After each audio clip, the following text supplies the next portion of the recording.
What is up, guys? It's your boy No Risk, No Aparini. I'm back with another episode of the market overview, guys. Today we had another range, chop, balance day, whatever you want to call it. But if you're in the Wolves of Wealth, we took calls off the bottom. They printed very, very, very nicely. Got a late end of day sell, but nothing to be too cause for concern yet.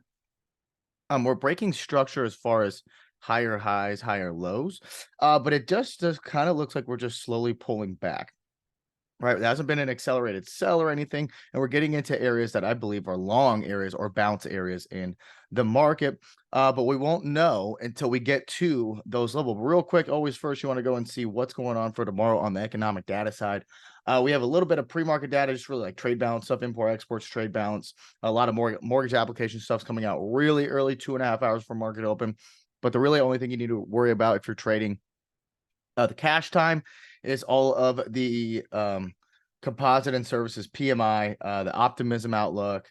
You see it's a bunch of ISM data in here as well. That's all 30 minutes in. After that, we're pretty free and clear until we have some Fed speakers later in the day. We do want to pay attention to this BOC rate hike decision, though. I think BOC and ECB, anytime they have a rate hike decision or anytime they have a CPI, you want to be paying attention. Not that I think it'll directly affect our markets or anything like that, but just you need to know what's going on globally, right? It's always good to know what's going on globally. All right. You can see that we do have one Fed speaker later on in the day. However, Thursday, we've got like 17 of those motherfuckers. And I call them the knuckleheads or the idiots, whatever you want to call them. I don't know what just happened, why that went away. Sorry about that. But they're all tomorrow. So anyway, onto the charts really quickly.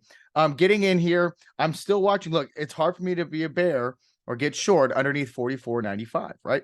Underneath 44.95. Even then, I'm going to be watching this big supply zone at 44.68 if we do get underneath.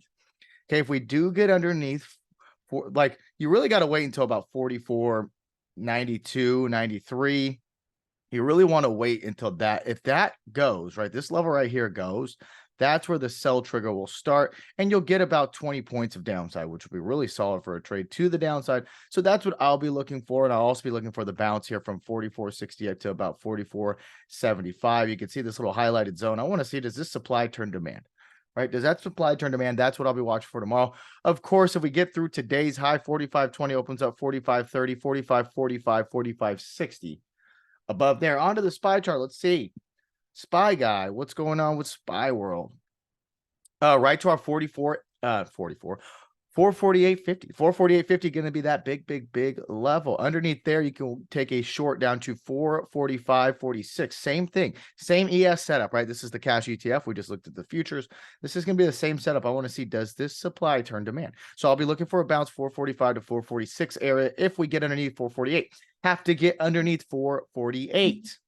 Okay, break and hold above today's highs, pretty much going to open up 451. Well, excuse me, 451's break is going to open up 453 into the gap, 455.50 above there. Okay, QQQ, what's going on with the Qs? Qs have been strong. Qs have been really strong. Nothing you really want to be shorting. I mean, as you can see, did not end the day on a sell. All right, so for me, as long as we stay above 378, this 378 holds into tomorrow. Watch for 380. 380 break and hold opens up 384.85. That's a short for me up there. Although that will be a counter trend trade, so be careful, right? Be careful there. Be careful on that counter trend trade. Just because you get up blindly to 385 and some idiot on the internet says short, right? Watch to see if there's going to be a reject there. But as long as 378 holds, I'll look for dips into 374, 72.